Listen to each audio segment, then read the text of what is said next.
चलो आज एक नई चीज़ सिखाते हैं आप लोगों को, ठीक है। क्या सिखाएंगे, उसका नाम है बेटा इकाई का अंक। क्या? इकाई का अंक निकालना। इकाई का अंक, आज का टॉपिक क्या है? इकाई का अंक निकालना। इसके इर्द गिर्द घूमेंगे हम लोग, ठीक है। इससे संबंधित जो भी बातें होंगी वो मैं आपको बताऊंगा और बड़े ध्यान से सुनेंगे। क्या करेंगे? बड़े ध्यान से सुनेंगे, ठीक है। अच्छा, मैं आपको एक पहले तो बताता हूँ इकाई का अंक होता क्या है। हमारे बेटा सीधे हाथ की तरफ से जो पहला अंक लिखा होता है उसको हम बोलते हैं इकाई का अंक। जैसे कि मैं बात करूँ, ये कोई संख्या लिखी है तो इसमें इकाई का अंक कितना है बेटा? 6। क्या 5 क्यों नहीं है? क्योंकि ये उल्टी हाथ की तरफ से पहला अंक है और हमें किसकी तरफ से चाहिए? सीधे हाथ की तरफ से पहला अंक चाहिए, ठीक है ना। तो मैं सीधे हाथ से लिख रहा हूँ, तो सीधे हाथ की तरफ से पहला अंक कौन सा है बेटा? 6। तो वही क्या होगा? इकाई का अंक होगा, ठीक है। अब तुम कहोगे भैया इसमें क्या इकाई का अंक में, लेकिन सवाल ये ऐसे नहीं होगा। सवाल आपका होगा इस तरीके से। किसकी तरीके से? 5 गुणा 4 गुणा 3 प्लस 2 6 प्लस 3 7 में इकाई का अंक बताइए। क्या बताइए? में इकाई का अंक बताइए। ऐसे कोई सवाल दे दिया इकाई का अंक बताओ, तो अब कैसे बताओगे आप लोग? तो हमेशा ध्यान रखना बेटा कि इकाई का अंक निकालने के लिए हमें केवल और केवल किससे मतलब है? इकाई के अंक से ही मतलब होगा। किससे मतलब होगा? इकाई के अंक से। चाहे संख्या बहुत बड़ी हो चाहे संख्या बहुत छोटी हो, हमें उससे कोई भी मतलब नहीं है। जब भी हम इकाई का अंक निकालेंगे तो हमें किससे मतलब है? केवल और केवल इकाई के अंक से, ठीक है। अब इसमें देखेंगे, पहले तो मैंने बहुत छोटा सवाल दिया, इसमें केवल इकाई के ही अंक आ रहे हैं, फिर भी हम देख रहे हैं, ठीक है। अच्छा, पहले हमें क्या करना रहेगा? इनमें गुणा करना रहेगा। क्या करना रहेगा? गुणा करना रहेगा। अरे बेटा, दो संख्याओं के बीच में क्या लगा है? गुणा का चिन्ह है, तो गुणा ही तो पहले करेंगे। देखो वो नियम बाद में बता देंगे, बोर्ड मास वाला, ठीक है। फिलहाल यहाँ पे समझने की कोशिश करो। 5 का गुणा 4 में करोगे कितना होगा? 5 चौक 20। हमने बताया था कि हमें केवल और केवल किससे मतलब है? इकाई के अंक से। यहाँ तक हो गया 20, तो 20 में इकाई का अंक कितना है बेटा? 0। तो अब यहाँ तक कितना हो गया हमारा? 0। किससे मतलब है हमें? इकाई के अंक से। अगर 0 का गुणा 3 में करेंगे तो कितना आएगा? 0। अब यहाँ पे क्या? 0 में यहाँ तक इकाई का अंक कितना आ गया? 0। अब हमारा सवाल कितना हो गया? 0 प्लस 26 प्लस 37। अब 0 को हम किसी भी संख्या के साथ में जोड़ेंगे तो हमें वहाँ पे कुछ भी नहीं प्राप्त होगा, लेकिन हमें मतलब किससे है? के अंक से। अब इन दोनों के बीच में हमको क्या करना है? जोड़ना है। तो इकाई का अंक ये रहा, इकाई का अंक ये रहा। 6 और 7 13, 6 और 7 13। 13 कैसे लिखा जाता है? ऐसे। तो लेकिन हमें किससे मतलब है? इकाई का अंक कितना हो गया? 3। तो यही हमारा क्या हो जाएगा? इकाई का अंक। कोई दिक्कत यहाँ तक? पक्का पता है? अब कर लोगे? एक सवाल अभी मैं और देता हूँ, देखिए। 3 6 गुणा 4 8 3 गुणा 5 3 7 गुणा 2 6 गुणा 3 8 5। अब ये एक तुम्हारे सामने सवाल दे रखा है मैंने। क्या दे रखा है? एक क्वेश्चन दे रखा है। अब इसमें हमें को क्या बताना है? इकाई का अंक बताना है। क्या बताना है? इकाई का अंक बताना है। अब मैंने आपको बताया था सब में देखो किसका चिन्ह लगा है? गुणा का चिन्ह लगा है सब में, तो गुणा ही करना पड़ेगा, गुणा ही करना पड़ेगा। लेकिन हमें निकालना क्या है? इकाई का अंक। इकाई का अंक निकालने के लिए मतलब किससे है? इकाई के अंक से ही मतलब है। तो इकाई का अंक कितना है इसमें? इसमें कितना है? इसमें कितना है? इसमें कितना है? इसमें कितना है? इकाई के अंक से ही तो मतलब है। अब सब में क्या करना है? हमको गुणा करना है। अब सरल है या पहले सरल था? अब सरल हो गया ना। अब और सरल बनाएंगे। 6 तिया 18। अब 18 में इकाई का अंक कितना है? 8 हो गया। इकाई का अंक कितना आ गया? 8 सत्ते 56। कितना? 8 से 56। और हमें इकाई के अंक से मतलब, तो इकाई का अंक कितना हो गया? 6 छिंग 36। हमें किससे मतलब है? इकाई के अंक से। 6 पंजे 30 के मतलब, 0। तो इकाई का अंक कितना हो गया? 0।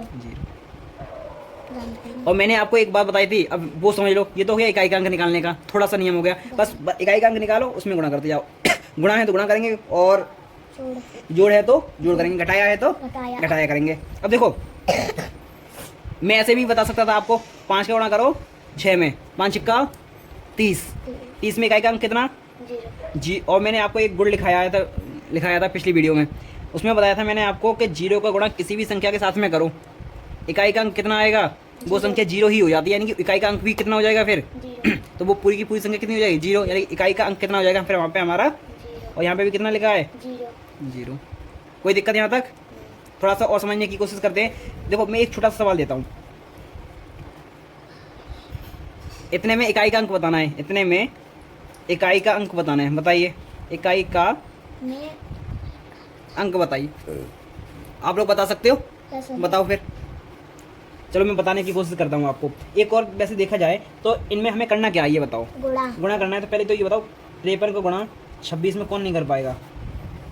कर लोगे? नहीं कर पाओगे? ये बताओ। देखो 6 तिया 18 18 के 8 हासिल लगा 1, 6 पंजे 30 और 1 31। यहाँ पे गुणा लगा देते हैं, 2 तिया 6, 2 पंजे 10, 8 आ गया, 6 और 1 7, 3 का 3 और 1 का 1। अब इसमें मैं कहूँ इकाई का ही अंक तो पूछा था, तो इकाई का अंक कितना आ गया? 8। अब देखना जरा बेटा, हम तो केवल इससे इकाई के अंक से मतलब था, इकाई का अंक। इसमें 3 है, इसमें 6 है, इसमें 3 है, इसमें 6 है। इन दोनों में यहाँ पे भी हमने क्या किया था? गुणा तो यहाँ पे भी हमको क्या करना पड़ेगा? इकाई के अंकों में ही तो गुणा करना है केवल और केवल। तो इकाई का अंक 3 और 6, 3 छक 18 ही तो हो गया। लेकिन इकाई के अंक से मतलब तो कितना आ जाएगा? 8। ये जल्दी हो गया, ये जल्दी हो गया, ये वाला जल्दी हो जाएगा। ठीक है, ऐसे करना है आपको। एक और सवाल दूं? मुझे दे दे। चलिए करिए। 3 7 6 गुणा 2 6 5 गुणा 3 3 5 करिए आप लोग। एक और सवाल करके दिखाओ ये वाला फटाफट। इसका आंसर कितना आएगा? 0 क्योंकि बेटा बीच में क्या लगा है? 0 तो 0 को गुणा किसी भी संख्या के साथ में करेंगे तो कितना आ जाएगा? 0 तो एक ही लाइन में तो आंसर आना चाहिए था। ये क्या कर रहे थे आप? जो हमको 0 दिखाई दे गया तो हमारा आंसर कितना आना चाहिए? इकाई का अंक 0। और ये इस तरीके से होता तो 3 9 6 0 गुणा 2 3 गुणा 5 4 गुणा 3 2 गुणा 6 5 गुणा 3 7 5 8। तो भी हमारा आंसर कितना आता? 0। इकाई का अंक कितना आता? इकाई का अंक कितना आता? 0। 0, क्योंकि एक बार हमको इकाई के अंक पे क्या मिल गया? 0। तो 0 को गुणा 3 में करेंगे 0, फिर 0 हो गया। 0 गुणा 4 में करेंगे 0, 0 गुणा 2 में करेंगे 0, 0 गुणा 5 में करेंगे 0, मुझे और सवाल दे दे। और 0 गुणा फिर 8 में करेंगे तो 0 0। तो हमारा जो इकाई का अंक आएगा वो कितना आएगा? 0। मुझे और सवाल दे दे। दिखाओ। इकाई का अंक समझ में आ गया? अच्छा एक और सवाल बताओ। लिख लो। क्या कर रहे हैं? और क्या? इतने में बताओ इकाई का अंक क्या बताना है? इकाई का अंक बताओ। ठीक है, उसके बाद फिर मैं बताऊंगा। ये हो गया। देखो 3 का गुणा पहले 5 में करेंगे, या 5 15, कितना आ गया? 15। 15 को ऐसे तो लिखेंगे। 15 को 5 में लिखने 15 को लिखने के बाद हमें तो इकाई के अंक से मतलब है, तो 5 और 8 जोड़ेंगे कितना हो जाएगा?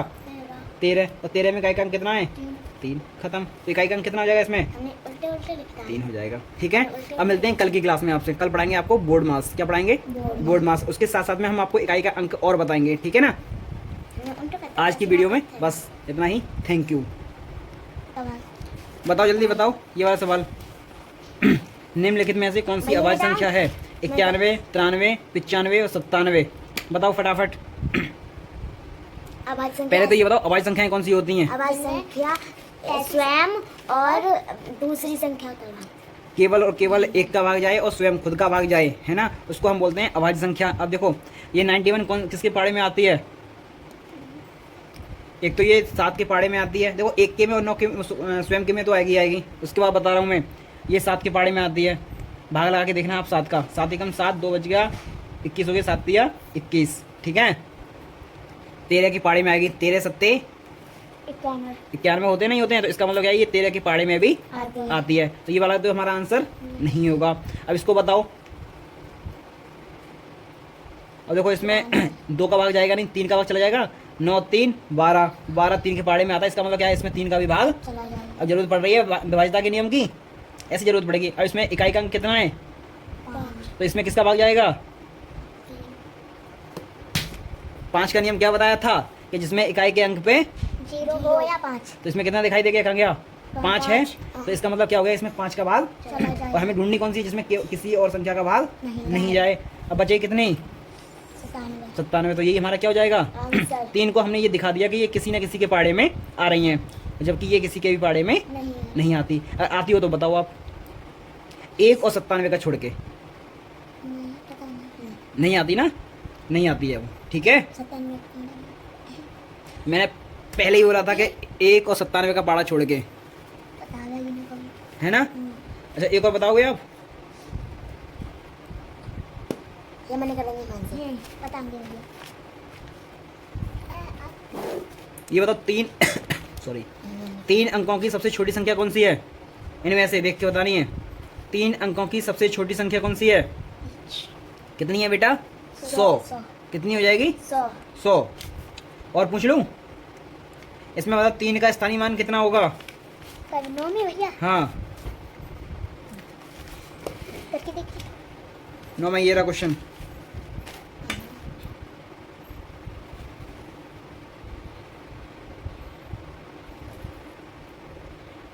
ये बताऊं? बताओ। पहला पहला आंसर देख के तो नहीं बताया इसमें से। ये मैंने देख के नहीं बताया, मैंने ऐसे लगा देखो इकाई। और देखो आप लोगों को एक चीज और बोल रहे हैं, इसमें रोमन गिनती भी बताएंगे आपको। कितना? रोमन गिनती, ठीक है।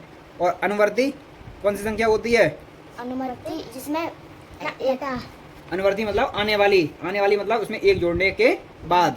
तो अब इसमें बताना 40 के बाद कितना आएगा? 16 540 है। अनुवर्ती मतलब आने वाली, तो आने वाली संख्या कौन सी है इसके बाद? 41 ही तो होगी। 16 541, ये कम है, ये और कम है, ये 41, 16 441 है, लेकिन इसमें हमें चाहिए कितना? 541 चाहिए, ठीक है। ठीक है, अब कल पढ़ाएंगे आपको, ठीक है। कल पढ़ाएंगे आपको बोर्ड मास। क्या पढ़ाएंगे? बोर्ड मास। बहुत अच्छा लगेगा आपको पढ़ने में, मजा आएगा एकदम मस्त एकदम। सवाल आपके बाकी के जो क्वेश्चन रह गए हैं वो करके लेके आना।